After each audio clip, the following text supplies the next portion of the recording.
Yeah! Got a confession to make. Don't sing. My confession is this. I've got to tell you, that's not true. That's not true. I'm not live. This is a pre-record. Don't be upset. I'm just doing it. I'm just being honest with you. But let's go for it anyway. Got loads to do. I'm going to be sharing with you 5 books that I absolutely love. Can you see that gap up there? That means they've all come from that shelf and they've been replaced with something else, which I'll tell you about in a second. But right now, I want to tell you about these 5 books. So we're going to get straight to it. Why not? Here we go.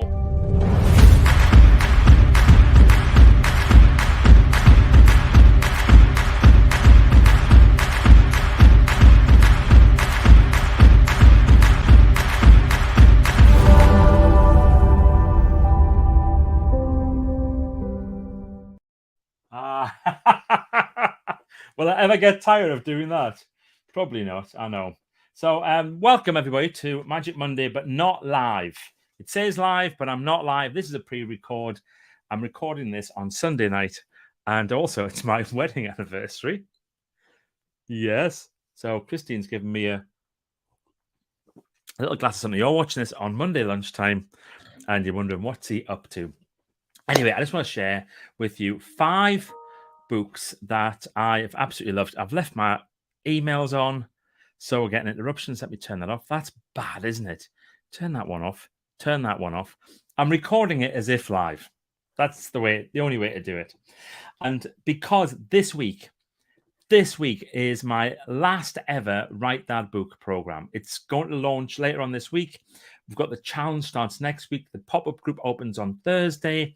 It's my last one. Don't get upset. It's going to be brilliant. It's going to be absolutely amazing, but it is my last Write That Book ever. If you want to get involved, and why wouldn't you want to get involved, then let me just see if I've got one of those. Of course I have. There you go. WriteThatBook.co.uk. Pop in. Have a little look what we're doing. It's going to be great. So how do you decide on your favorite books? It's like picking your favorite children. Well, I know mine.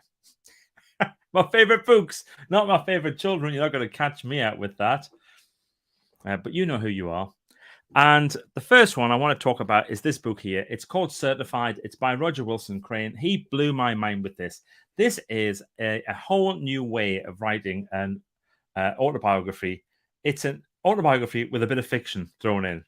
Fictional autobiography. It's great. It's such a good idea. He's won awards with it. He's done all sorts of amazing things. Roger, you are an absolute genius. This goes in my top 5 favorite books. And then also this beastie of a book here. It's called The End of the Line by Richard Thomas. And when I first received this book, you may have seen the video at some point in the past. I opened it up and I cried. I cried because it's just so full of these amazing, amazing pictures. Of course, he opens straight to some text about taxi ranks. Oh, dear. Hang on, let's see if I can find something amazing. I know I can. I mean, look at these. He's just got these amazing pictures. And I remember when I first looked at this book and started to read through it, it absolutely took my breath away. It's brilliant. It's superb. It's in my top 5 books from members of Write That Book. It's also there. And then, oh, sorry about that. This one here. Look at this. Beyond the Breed by Heather Stevens.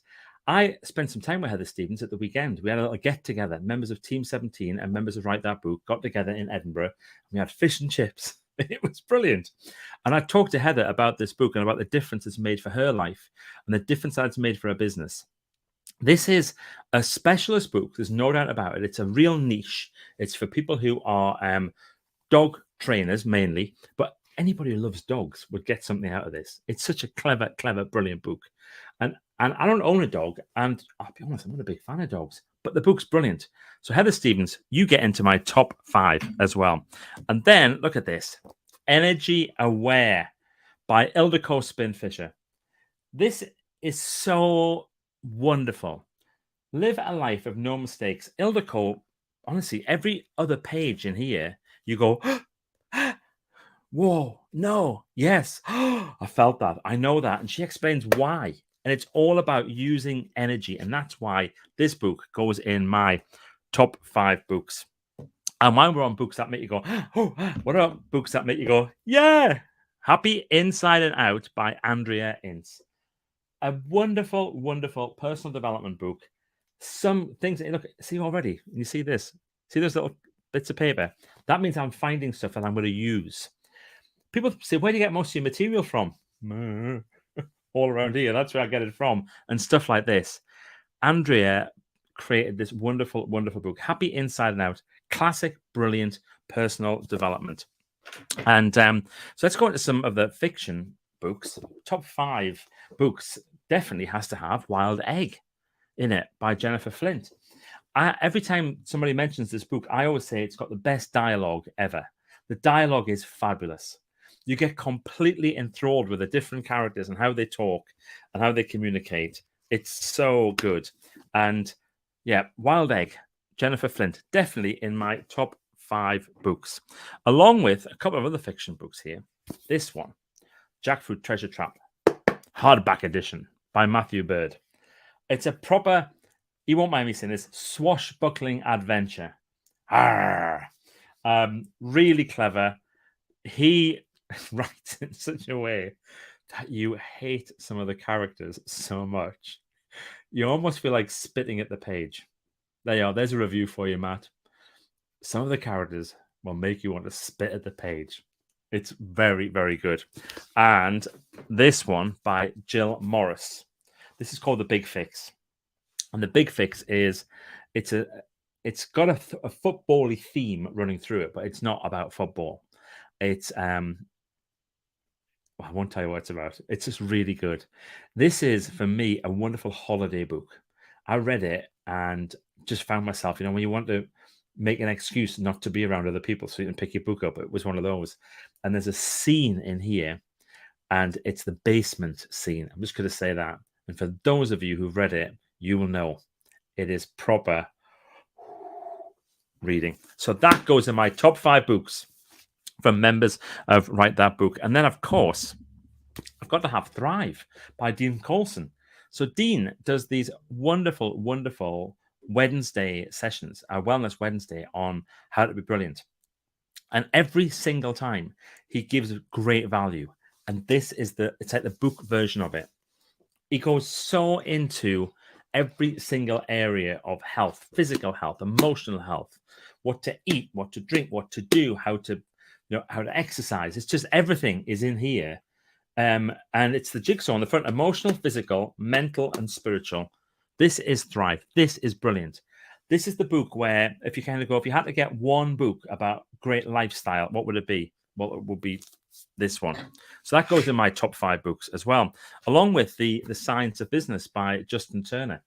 So Justin is he's an accountant, but he's much more than an accountant. I would call him like a business wizard, a business strategy wizard. He's so brilliant. He takes stuff where you would normally go, oh, that's a bit complicated, and then you go, oh, that's suddenly very simple. And it's not to kind of simplify things for the sake of simplifying. It's because they don't have to be complicated always. And in the Science of Business, he goes, why science holds the answers to our business problems. If you've got a business, especially if you're a small business owner, you've got to get a hold of this book. That goes in my top 5. Oh, as does this book here, 16 Days. Victoria Wilson Crane. It is very emotional. It is a brilliant explanation of what it's like to be on the second circle just out when somebody close to you dies, and you're not in that main circle, you're in the next one out there, and what to do and what to say and how to feel. Not how to feel. She doesn't tell you how to feel. That's the last thing she does, but explains how you can. Look, everyone should read this before somebody close to you passes. That's what I would say. It's beautiful. It's brilliant. And that goes in my top 5 books, along with this one here, I Don't Talk to Dead Bodies by Rona Morrison. This is an extraordinary book. So Rona was a forensic psychologist, which basically means that she was talking to people who were criminals but had extraordinary things going on up there. And she would unpick it. And she's had to change obviously, well, she doesn't do any names and stuff, and some of the things are slightly changed from what happened in real life, but the main essence of everything is still in there, and it's brilliant. I call this one of those really good loo books. Sit on the loo, read a chapter, go, oh, wow. Like the guy who's hiding a machete up his sleeve, or the person who, or the girl who thinks that she's got a rat living inside her tummy. They're all a bit, ooh, wow. And then real. And then her bit, which comes in as well. What about this? Time to Start Your Own Art by Sue Trussler. So Sue joined a Write That Book group and wasn't quite sure what she was going to do, but she loves art. And she did an art class and she realized that she was quite good at teaching art. So she wrote a book about how to paint and how to start and be an artist. And then she's written a second book, a children's book on being on children's art and how children can do art stuff. It's brilliant. And you know, it's such a wonderful, wonderful thing to see what she's done with this. And now she's doing exhibitions and she's doing workshops and all stuff, all because of writing a book. It has to go in my top 5. Of course it does. And let's have a look at a children's book. I can't miss out children's books. This one's really special. Eddie Finds a Family by Sarah McGough. For those of you who know Sarah's story, it's brilliant. And this is about, you know, making the subject of adoption something you can really talk about. And for adopted children, for adopting parents, well, anyway, you know, the parents who are adopting. For anybody, for the family members, whatever, this is a great book that just talks about different issues and different things, and it's done in such a lovely way. And there's Eddie the emu, and there's Flossie the flamingo, and we know that that's really you, Sarah. Brilliant, brilliant, brilliant. Beautiful illustrations, great story. See if I can find one of the illustrations here. Look at them. Oh, wow. So it has to go in my top 5 books. Eddie Finds a Family. And what about this one here? This has to go in my top 5, doesn't it? The Introvert Who Could by Andrea Sandu. So this is just a new one. It's very new, actually, only published in the last couple of weeks. Superb. Introverts are, you know, just because they're not doing all this type of stuff doesn't mean that they're not, of course, brilliant and geniuses. And this gets you to think about your introverted part of you in a really super positive way. And I say the introverted part of you because if you're not an introvert, this book's brilliant. If you are an introvert, it's super, super brilliant. So this is in my top 5. Also, this has to go in. Scared to Me by Beth Paris. When Elizabeth wrote this, I knew she was going to write something amazing because she was writing her, you know, autobiography really from the heart. This is probably the most raw book out of everything that's up there. Some of the people who publish books up there spent ages on edits and proofreading and all that type of stuff. Elizabeth just got the words down and then put it out there. And I've said this before, and she won't mind me saying it. It doesn't matter that there are mistakes and grammatical errors and all that type of stuff. I'm pleased they're in, because when you read it, it just sounds like her just pouring her heart into these pages. It's absolutely extraordinary, and the messages and that you get from it, and about somebody finding strength and the hope that you get from this book, it's absolutely brilliant. So that has to go in my top 5. So far my top 5 has been 1, 2, 3, 4, 5, 6, 7, 8, 9, 10, 11, 12, 13, 14, 15, 16 books. There's no way to all that and do a top 5. See those other ones either side of there? They are all brilliant as well, because every single one of those people, they decided that they wanted to sit down, they wanted to write a book and then publish a book and sell their book. And when anybody says that, who becomes a member of Write That Book, I'm going to buy your book. Of course I am. I'm also going to show you how you can get other people to buy your book, so that you can have literally not just a Write That Book experience, a Write That Book, publish that book, and sell that book. That's what I'm doing.